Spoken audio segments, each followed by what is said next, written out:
Good evening, everyone. Meteorologist Brandon Lashbrook here with the Storm Tracker team and the Weather Center. Of course, we are tracking the tropics, and in this case, we are tracking now official Hurricane Francine in the western Gulf of Mexico, just offshore of the center, that is, of Brownsville, Texas. Looking at some of the stats of the 7 p.m. advisory from the National Hurricane Center, we got pressure down to 982 millibars now. Maximum winds are about 75 miles per hour as the hurricane hunters are in there flying right now, and they're extrapolating some of this wind data. It's helping to get this information out. And it is moving to the northeast at a good clip at about 10 miles per hour, and it should begin to increase forward motion as it begins to move toward the Louisiana coastline as it continues to move northeast. I'm going to show you on satellite. Near the center, watch this big burst of convection right about there. So we're getting some of these storms to form and pop up and really burst over that center, which is a little bit indicative of some strengthening, as it still has roughly about, 16-ish, 16 to 20-ish hours left over water, and the Gulf waters, of course, are pretty warm in this portion of the Gulf of Mexico. Current satellite and radar, you can see a lot of these rain bands around the center. The eye is a little bit visible. You can kind of see right about there in that radar presentation. But notice off to the northeast, a lot of this rain across a good portion of the northern Gulf of Mexico coast, from Louisiana all the way into about Florida, just offshore of the Florida panhandle there. That's another kind of area of some deep tropical moisture, and that's pushing inland, as you notice. And so that will bring a rain chance for mostly some showers, maybe a couple rumbles of thunder, but mostly shower activity as we go through the rest of this evening and into early tomorrow morning. Zoom in on live Viper radar across southeast Louisiana. We see some of the shower activity just over our southern portions of Iberville, Assumption Parish, Ascension, and a little portion of East Baton Rouge Parish. But our more northern zones right now, they're more on the drier side. For right now, we had some rain earlier, and this rain is pretty light to moderate in general, and it's kind of moving that southwest almost to northeast motion. And while I'm on this radar image, I want to show you real quick just the totals of what we've seen the past 7 days. There we go, 7 days, as we got a lot of rain, of course you may know, last week. And notice a lot of rain over Livingston Parish and along the coastline from Assumption Parish down to Houma, Morgan City. So the grounds that we have, the soils, they're pretty saturated, and so we do have more rain on the way, and that will increase that flash flooding threat. So here's the latest track as of 7 p.m. from the National Hurricane Center. Here's the current wind field right there in that orange color. The hurricane force winds, they're colored in, but they're just underneath that hurricane symbol there. So it's a Category 1 storm right now. It will continue to the northeast with some gradual moderate strengthening to maybe a strong Category 1 with max winds of about 90 miles per hour possible.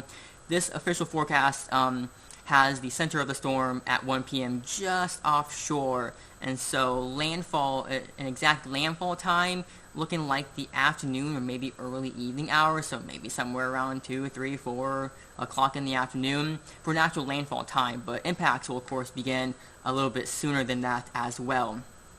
Going forward with motion in the track here, notice the tropical storm symbol along the state line there, Louisiana, Mississippi. That's put at 1 a.m. on Thursday.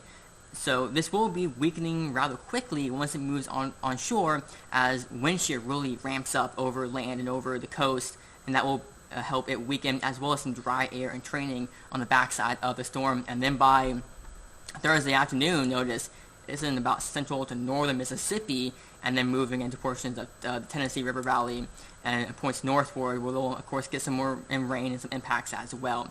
So let's kind of look at some of the impacts, or let's first look at the watches. Tropical storm watch in the yellow there up to the north.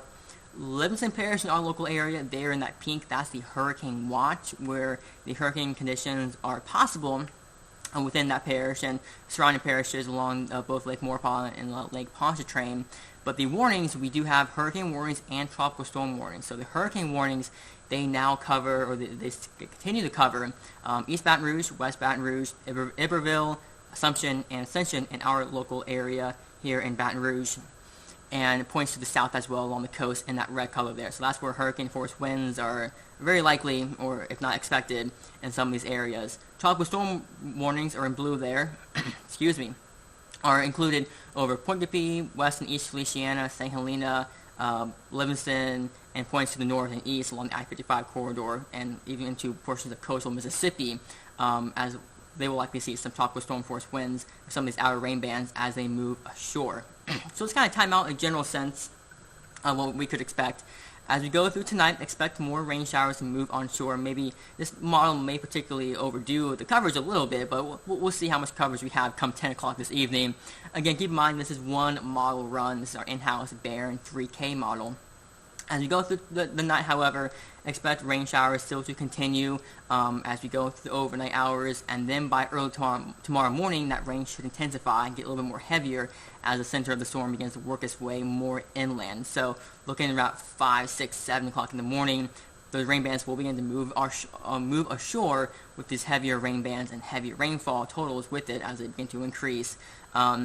Here's the center of the storm on this model run, showcasing a landfall heading up to that Vermilion Bay area, just east to it. Don't mind the wind arrows are a little bit off center there of the radar reflectivity simulation. But this model has a landfall roughly in the afternoon hours, 1, 2, 3 o'clock in the afternoon.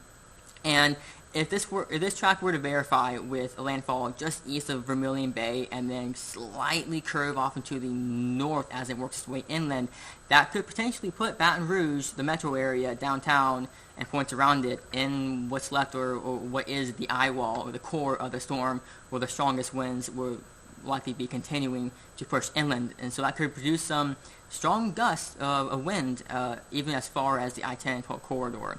As you go forward in time, however, notice, I just want to zoom out, notice all these rain bands in the Gulf of Mexico. They're going to be pushing inland across portions of coastal Mississippi, maybe even as far east as Mobile, that area. And so that will extend that tornado threat as well. As you go forward in time and to about Wednesday night, the center of the storm will be pushing off into the north, and we'll likely see some drier air on the backside, and so by Wednesday night, rainfall coverage will likely begin to maybe decrease in coverage over the area, although winds will still be a little bit breezy, maybe gusty at times, but winds will eventually back off and weaken, say past midnight or so, heading toward early Thursday morning.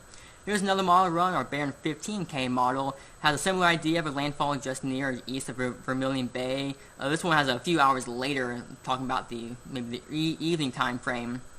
And moving off to the north, kind of over the Baton Rouge area, and then eventually points to the north. And I do see comments as well, so if you have questions, feel free to chime in and ask away.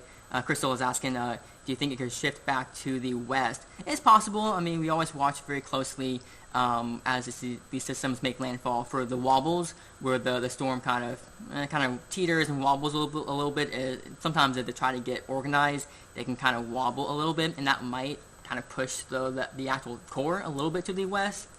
Although most guidance over the past day or so has really trended off to the east, and so that's why we've seen a lot of these eastward shifts in the track over the past day or so. So we'll be watching that very closely, of course, as well. So let's talk a little bit about impacts, what we could potentially see across southeast Louisiana. So here's the wind threat potential. So these are shading areas of potential high winds, or the high winds that we could possibly see. So in the red there, that would be hurricane force winds sustained over portions of the coast, maybe as far north as Iberville, essentially maybe Baton Rouge. Again, that's why we had that hurricane warning in effect. We'll likely see at least those strong tropical storm force winds sustained, that is, over points to the north along the orange shaded area there, and could see potentially winds gusting to at least hurricane force strength or more in some areas. Of course, the wind threat will kind of back off the more far east and far northwest you go in the yellow colors. That would be tropical storm force winds or greater. So when could we expect some of these winds to kind of come in? Here is shaded the wind probabilities of tropical storm force winds. You see Baton Rouge, about 80% probability of seeing these tropical storm force winds, so that's very likely at this point. And the lines are most likely arrival time of these winds. And so most likely time along the Baton Rouge area, talking about the afternoon, 1, 2, 3 o'clock in the afternoon. Earliest reasonable time, maybe late morning hours, 11, 12. somewhere around there. And of course, they will be moving inland along the coastal areas a little bit earlier, and then a little bit later the more north you go. So near Hattiesburg or so, near Wednesday evening, late evening toward early Wednesday night. So conditions will begin to, of course, kind of deteriorate throughout the morning hours into the afternoon for Wednesday before they do eventually improve later in the night toward Thursday. Rainfall will be a big threat as well. We do have a flash flood watch in effect for the entire viewing area in that green color there. That's through Thursday morning. We could potentially see around 4 to 8 inches of rain on average across the area, with potentially locally higher amounts. That would be those rain bands that move in and kind of train over the same areas over and over again, and that really increases that flash flooding risk. Some areas may be seen by 8 inches or greater. You see a little bit more of those yellow colors near Vermilion Bay. It points to the southwest. So rainfall, we're going to see a lot of rainfall between now and Thursday, and again, that will have that flash flooding threat. And like I mentioned earlier, with those high rainfall totals that we have already seen last week, the grounds are already saturated, so that does kind of increase the risk of some flash flooding. And with our already saturated ground, some of these trees that may not be so strong on the roots, we could see some downed trees, and if that happens, we could see some power outages with lines coming down from that. So that would be a big thing to watch out for, a big threat to keep an eye out for tomorrow.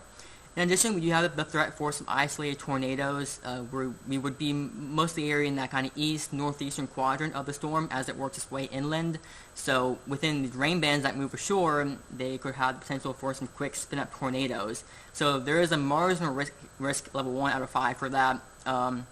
For portions of like Macomb, Kentwood, Baton Rouge, down to New Iberia, and that green color points to the east. As you get a little bit more so east of the center, you'll see more of those rain bands will have the higher threat for some tornadoes and that slight risk there. And so zooming out, you see that slight risk extends to Mississippi and Alabama, as well as those feeder bands kind of work their way inland. That will increase that tornado threat. So tomorrow, make sure you have multiple ways to receive warnings should we get any tornado warnings in effect, because these systems and these tropical systems, these tornadoes that do form with these systems do form rather quick and with short notice. So make sure you have your ways to receive those warnings when and if they do get issued. Storm surge will be pretty high along portions of the south central Louisiana coast, roughly around maybe 5 to 10 feet. In that red color down there, a little bit more closer to home. I think the numbers did just update to about 3 to 5 feet for the yellow color there. That would be Lake Maurepas. So our local area, potentially like southern Livingston Parish along Lake Maurepas, even southern Tangipahoa Parish along Lake Pontchartrain, and even Maurepas as well. Could see some surge inundation as we get the southeasterly winds pushing water on shore as the system makes landfall. So that will be a threat there, mainly for local area speaking, southern Livingston Parish, and along the coastlines, however, will be higher. Of course, Port Arthur in that yellow color, they're about 3 to 5, 4 to 7 along Port Fourchon up into the tip of the mouth of the Mississippi River. So surge will be pretty life-threatening down there. So areas near Morgan City may have to be dealing with some surge. We'll see how far inland that can get. So we'll be watching that very closely for tomorrow. So kind of a broad view once again of the track. This is the 7 p.m. update. If you're just not kind of tuning in, if you have any questions as well, feel free to ask away in the chat. But here's the official track of the 7 p.m. advisory. It is continuing to move off to the northeast at about 10 miles per hour. Max winds right now 75 miles per hour, likely to strengthen a little bit as it remains over rather warm waters and relatively lower wind shear until about just before landfall, where wind shear will increase, and that will promote some weakening as it moves inland. And so we could potentially be seeing that strong Category 1 storm making landfall. Now, keep in mind, the strongest winds that for this hurricane will, of course, be within that core, within the coastal area that it makes landfall. And as the storm moves inland, those winds will be weakening the further inland it goes. But winds will still be pretty strong enough for points inland as well. Tropical storm force strength, even hurricane force strength, and gusts as well as higher than that. Another graphic I want to show you just kind of where we are in terms of tracking storms and between that and landfall. We're in that day 2, kind of less than 24 hours kind of mode, and so any preparations that you got to do, make sure to get those completed as soon as possible, and clear debris off of your yards, any decor, patio items, kind of bring that in. sandbags if you have those to kind of put on your doors or any flood-prone areas for your house. Whatever preparations you have, kind of get those done today while we have just rather light rain out there right now. Make sure you have battery packs for your phones, power banks, just regular batteries for flashlights, stuff like that in case we lose power. That would be possibilities. Just kind of have your kit prepared for today, because tomorrow you kind of want to hunker down and you don't want to be out on the roads tomorrow at all as the storm makes landfall. So again, that less than 24-hour panel there in red, you want to make sure you're not outdoors traveling, because it's not going to be safe to do so, and you want to make sure those roads are clear for any emergency personnel that may need to assist anyone else in need of help. Of course, beware that flash flood and tornado potential. Have ways to receive those warnings. Get inside the most interior room of your house if a tornado warning is issued for your location. And of course, we're watching for those wobbles as it begins to work its way inland, and potential effects on some of the impacts. And of course, we're going to be here, tomorrow morning here at BR Proud. We'll be on air tomorrow morning at NBC at 5 and 6 in the morning, and then Fox 44 at 7:30 until 9, and then we'll have to be back on later that afternoon so you can catch the coverage and keep up to date on the potential impacts and what is happening at the moment come tomorrow. But luckily, again, this system is kind of moving pretty quickly, and it should be out of our hair by Thursday afternoon at least, most of it. So Francine will be departing Thursday, so here's the 7-day forecast for the Baton Rouge area.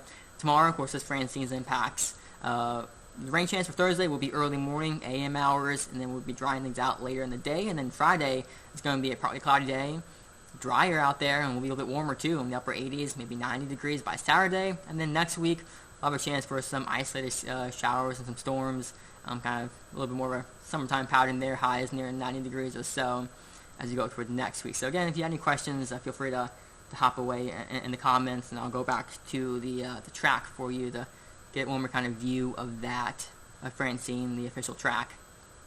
And go ahead and maybe end it up real quick for you right now on the tropical update for this evening. Of course, stay tuned to the forecast. We get the next track and update from the National Hurricane Center at 10 p.m.